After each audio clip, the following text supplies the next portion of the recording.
پرندوں کو کھانا کھلانے سے کیا ملتا ہے؟ حضرت علی رضی اللہ تعالی عنہ نے فرمایا، ہر مرد اور عورت ضرور دیکھیں جو عورتیں گھر میں پرندوں کو کھانا نہیں ڈالتیں تو وہ یہ ویڈیو ضرور دیکھیں۔ بسم اللہ الرحمن الرحیم۔ شروع اللہ کے نام سے جو بڑا مہربان اور نہایت رحم کرنے والا ہے۔ محترم ناظرین، السلام علیکم۔ ناظرین، اللہ تعالیٰ نے حضرت انسان کو اشرف المخلوقات بنایا اور تمام مخلوقات میں اس کو برتری اور فضیلت سے نوازا۔ قرآن مجید میں اللہ تعالیٰ نے 4 چیزوں کی بیک وقت قسمیں کھا کر فرمایا تاکہ حضرت انسان کو اپنی بلندی اور برتری کا احساس ہو اور ساتھ ہی اپنے مقام و منصب کا ادراک بھی ہو۔ اللہ تعالیٰ نے سورۃ التین میں فرمایا، 3 کی قسم، زیتون کی قسم، طور سینا کی قسم اور اس مبارک پاکیزہ شہر یعنی شہر مکہ کی قسم، ہم نے سچ مچ انسان کو سب سے بہترین سانچے میں ڈھالا ہے۔ اللہ تعالیٰ نے انسان کو صرف بہترین سانچے میں ڈھال کر خوبصورت نہیں بنایا بلکہ انسان کو اس کائنات کا تاجدار بنایا، ہر چیز کو اس کے مسخر بنا کر اس کی خدمت میں مصروف کر دیا۔ اللہ تعالیٰ نے عقل و دانش، فہم و فراست اور شعور و ادراک کی وہ بلندی دی کہ اس نے سمندر کی گہرائیوں اور فضا کی بلندیوں کو فتح کر لیا۔ لیکن انسان کو جس قدر عظیم اور طاقتور بنایا وہیں اس کو قدم قدم پر محتاج اور ضرورت مند بھی بنایا، اسے ہر کام میں ایک دوسرے کا محتاج اور دست نگر بنایا۔ ناظرین، ہم میں سے اکثر لوگ یہ شکایت کرتے نظر آتے ہیں کہ ان کو اپنی زندگی میں وہ کامیابی نہیں ملتی جس کے وہ اہل ہوتے ہیں۔ اس کی وجہ کیا ہو سکتی ہے کہ جتنی انسان طاقت رکھتا ہے، علم رکھتا ہے اور جتنا وہ خود کو اہل سمجھتا ہے اس کو اتنی کامیابی کیوں نہیں مل پاتی؟ اس کی وجہ کیا ہے؟ اس کی وجہ آپ کو آج کی ویڈیو میں بتائیں گے اور اس کا حل کیسے ہو سکتا ہے۔ اس حوالے سے حضرت علی رضی اللہ تعالی عنہ نے کیا فرمایا آج کی ویڈیو میں آپ کو بتائیں گے، اس لیے ویڈیو کو آخر تک ضرور دیکھیے گا۔ ناظرین، ایک شخص حضرت علی رضی اللہ تعالی عنہ کی خدمت میں حاضر ہوا اور عرض کرنے لگا، یا علی، میں روز کام پہ جاتا ہوں لیکن مجھے اس طرح سے کامیابی نہیں ملتی جس کا میں اہل ہوں اور نہ ہی دن بھر کا سکون ملتا ہے۔ تو حضرت علی رضی اللہ تعالی عنہ نے فرمایا، تم ہر دن اور ہر کام کا آغاز کسی اللہ کی مخلوق کو کچھ کھلا کر کیا کرو، نہ تمہارے کام میں کامیابی اور تمہاری زندگی میں سکون آ جائے گا۔ اس نے کہا، یا علی، میرے دامن میں تو اتنی گنجائش نہیں کہ میں روز کسی نہ کسی کو کچھ کھلاؤں۔ حضرت علی رضی اللہ تعالی عنہ نے مسکرا کر کہا، کیا تمہارے گھر میں ایک اناج کا دانہ تک نہیں ہوتا؟ اس نے کہا، ہاں یا علی، میں دن میں 2 یا 3 مرتبہ کھانا کھاتا ہوں۔ حضرت علی رضی اللہ تعالی عنہ نے کہا کہ اس کھانے میں سے ایک اناج کا دانہ بھی نہیں نکال سکتے؟ اس نے کہا، یا علی، ایک اناج کے دانے کی کیا اوقات ہے؟ تو حضرت علی رضی اللہ تعالی عنہ نے فرمایا، ضروری نہیں کہ اپنی وسعت سے زیادہ دو، لیکن جو بھی دو خلوص سے دو۔ اگر تم صرف ایک اناج کا دانہ اپنے دن کی غذا میں سے نکال کر اللہ کی مخلوق کو کھلاؤ، کسی پرندے کو کھلاؤ، کسی کیڑے کو کھلاؤ، کسی چیونٹی کو کھلاؤ، تو اس غیر مخلوق کی دعا سے تمہارے آنے والے کام کا بننا شروع ہو جائے گا۔ اور تمہاری رزق میں برکت ہونا شروع ہو جائے گی، کیونکہ اللہ اپنی ہر مخلوق سے پیار کرتا ہے۔ تم اس کی مخلوق کو اپنے حصے میں سے رزق کھلاؤ گے تو وہ اپنی رحمت سے تمہیں مالا مال کر دے گا۔ تو ناظرین، حضرت علی رضی اللہ تعالی عنہ کے اس فرمان سے ظاہر ہوتا ہے کہ انسان جو شکایت کرتا ہے کہ میں جس کام کا اہل ہوں، جس کا نہیں ملتی، تو اس کو حاصل کرنے کے لیے اللہ کی مخلوق کی مدد کیجیے۔ اس کے لیے ضروری نہیں کہ آپ کو کوئی بڑے پیمانے پر یہ کام کریں، اس کے لیے ضروری نہیں کہ آپ کوئی بڑے پیمانے پہ کام کریں، حتیٰ کہ ایک پرندے کو کھانا کھلا کر اس کو دانہ تنکا ڈال کر بھی اللہ کو راضی کیا جا سکتا ہے۔ اور آپ جس کام کے اہل ہیں، جس کامیابی کے اہل ہیں، اللہ آپ کو ضرور عطا کر دے گا۔ ناظرین، یہ سچ ہے کہ انسان کو ہر کام میں اپنے جیسے انسانوں کی ضرورت پیش آتی ہے۔ دو روٹی چند گز کپڑے اور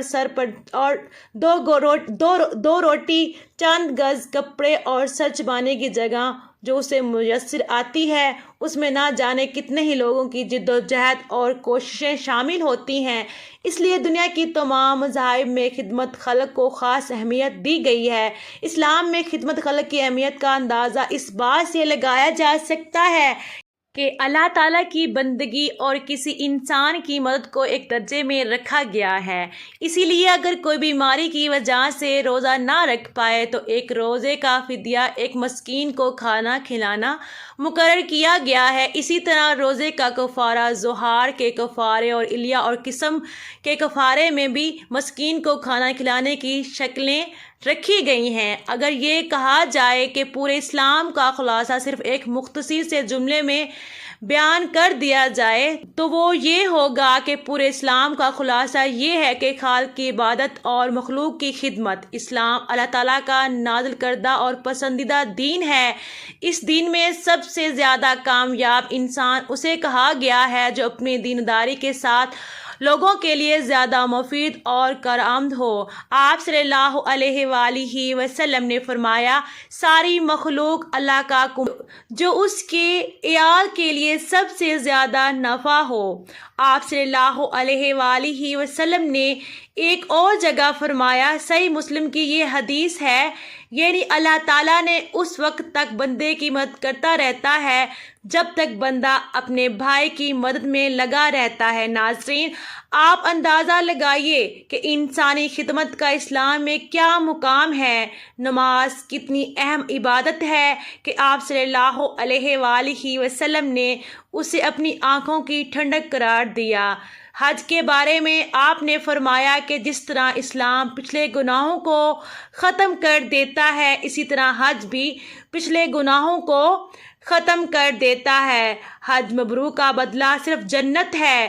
حاجی حج سے لوٹنے کے بعد اگر اس کا حج مقبول ہو جاتا ہے تو اس بچے کی طرح معصوم ہو جاتا ہے جس کو ابھی اس کی ماں نے جنا ہو۔ روزے کے بارے میں فرمایا، حدیث قدسی ہے کہ اللہ تعالیٰ فرماتا ہے، روزہ میرے لیے ہے اور روزے کا بدلہ میں خود دوں گا۔ لیکن جب صحابہ کرام رضوان اللہ اجمعین آپ صلی اللہ علیہ وآلہ وسلم سے دریافت کیا، سب سے بہترین انسان کون ہے، تو آپ صلی اللہ علیہ وآلہ وسلم نے نمازی، روزہ دار، حاجی اور ہمیشہ تسبیح و اذکار کرنے والے کا نام نہیں لیا، بلکہ آپ صلی اللہ علیہ وآلہ وسلم نے فرمایا کہ بہترین انسان وہ ہے جو لوگوں کو نفع پہنچائے۔ تو ناظرین، اس سے پتہ چلتا ہے کہ خدمت خلق کو ترجیح حیثیت حاصل ہے۔ آپ صلی اللہ علیہ وآلہ وسلم نے فرمایا کہ اسلام کا بہترین عمل کھانا کھلانا اور اسلام کا رواج دینا ہے۔ آپ صلی اللہ علیہ وآلہ وسلم نے یہ بھی فرمایا کہ جو سودہ ہو کر کھائے اور اس کا پڑوسی بھوکا ہو وہ مسلمان نہیں ہو سکتا۔ غرض یہ کہ لوگوں کو نفع رسانی اور خدمت خلق تمام مذاہب میں معمود و پسندیدہ عمل ہے، لیکن اسلام نے اس پر سب سے زیادہ زور دیا ہے اور اس کے رہنما اصول اور ضابطے بھی بیان کر دیے ہیں اور اس کی خاص تاکید و ترغیب بھی دی ہے۔ ہر خاص و عام کی زبان پر یہ جملہ رہتا ہے، خدمت سے خدا ملتا ہے۔ ناظرین، آپ صلی اللہ علیہ وآلہ وسلم کی سیرت مبارکہ سے معلوم ہوتا ہے کہ آپ صلی اللہ علیہ وآلہ وسلم کی پوری زندگی خالق کی عبادت اور مخلوق کی خدمت میں گزری۔ خاص طور پر منصب نبوت پر فائز ہونے سے پہلے 40 سال تک مخلوق خدا کی خدمت کو اپنا مقصد بنائے رکھا تاکہ آگے دعوت کی راہ ہموار ہو سکے۔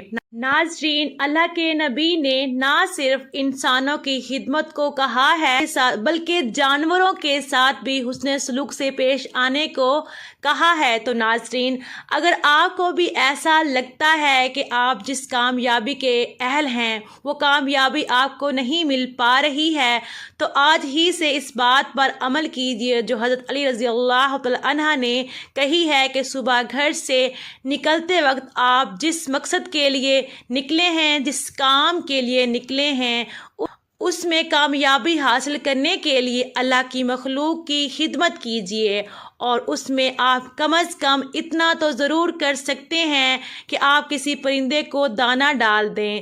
اللہ تعالیٰ اسی کے صدقے آپ کو کامیابی ضرور دے گا۔ حضرت محمد صلی اللہ علیہ وآلہ وسلم نے انسانوں کو خدمت خلق اور ناپا انسانی کا بلند تصور دیا، اور صرف انسانوں کی خدمت نہیں بلکہ پوری خلق اللہ یعنی اللہ کی ساری مخلوق کی خدمت اس میں شامل ہے۔ رسول پاک صلی اللہ علیہ وآلہ وسلم نے ارشاد فرمایا کہ بنی اسرائیل میں ایک شخص گزر رہا تھا اور اس کو سخت پیاس لگی ہوئی تھی۔ وہ ایک کنویں میں اترا اور پانی پی کر باہر آیا۔ اس نے باہر دیکھا کہ ایک کتا پیاس سے بے قرار ہے، چنانچہ وہ دوبارہ کنویں میں واپس گیا اور موضوع میں پانی بھر کر اس کو اپنے دانتوں سے پکڑ کر باہر لایا اور کتے کو پلایا۔ اس عمل کی وجہ سے اللہ تعالیٰ نے اس کی مغفرت فرما دی۔ بحوالہ مسلم شریف، آپ صلی اللہ علیہ وآلہ وسلم نے خدمت خلق کے حوالے سے صحابہ کرام رضوان اللہ اجمعین کی ایسی تربیت فرمائی تھی، اور اس تربیت کے صدقے میں صحابہ کرام رضوان اللہ اجمعین کا خدمت خلق کے شعبے میں ایسا مزاج بن گیا تھا کہ دنیا کی تاریخ اس کو کوئی اور مثال اور نمونہ پیش نہیں کر سکتی، اور پھر بعد کے مسلمانوں میں بھی یہ مزاج باقی رہا اور انہوں نے اس کے لیے اپنی قیمتی سے قیمتی جائیداد کو راہ خدا میں وقف کر دیا، اور یتیم خانوں اور ہسپتالوں کی تعمیر نیز پانی کی بہترین انتظامات کیے، نہریں اور کنویں کھودوائے، درخت لگوائے، کیونکہ ان کی نگاہ میں یہ حدیث مستحضر تھی، اگر تمہارے لگائے ہوئے درخت یا پودے سے پرندہ کھا لے تو یہ بھی صدقہ ہے۔ تو ہمیں یہاں پر ناظرین اپنا محاسبہ کرنے کی ضرورت ہے کہ ہم اپنے گریبان میں جھانک کر دیکھیں کہ ہم اللہ کی مخلوق کی کتنی خدمت کرتے ہیں۔ ہم اللہ کی مخلوق کی کتنی خدمت کرتے ہیں۔ تو ناظرین، ہم نے تو یہ بھی دیکھا ہے کہ ایک گھر میں فضول خرچی کی جاتی ہے جبکہ ساتھ والے گھر میں بچے بھوکے سوتے ہیں۔ تو آج ہم اگر ناکام ہیں اپنے مقاصد میں، ہمیں اپنی زندگی کے مقاصد حاصل کرنے میں ناکامی کا سامنا ہے، تو اس کی سب سے بڑی وجہ یہی ہے کہ ہم خدمت خلق کو بھول چکے ہیں، جس کا سبق اللہ کے نبی نے ہمیں دیا ہے۔ آئیے آج سے عہد کرتے ہیں کہ نہ صرف ہم خدمت خلق میں انسانوں کا خیال رکھیں گے بلکہ چرند پرند جانوروں کا سب کا خیال رکھیں گے انشاءاللہ۔ اللہ ہمیں کامیاب کرے، آمین ثم آمین۔ ناظرین، کمنٹ باکس میں اللہ تعالیٰ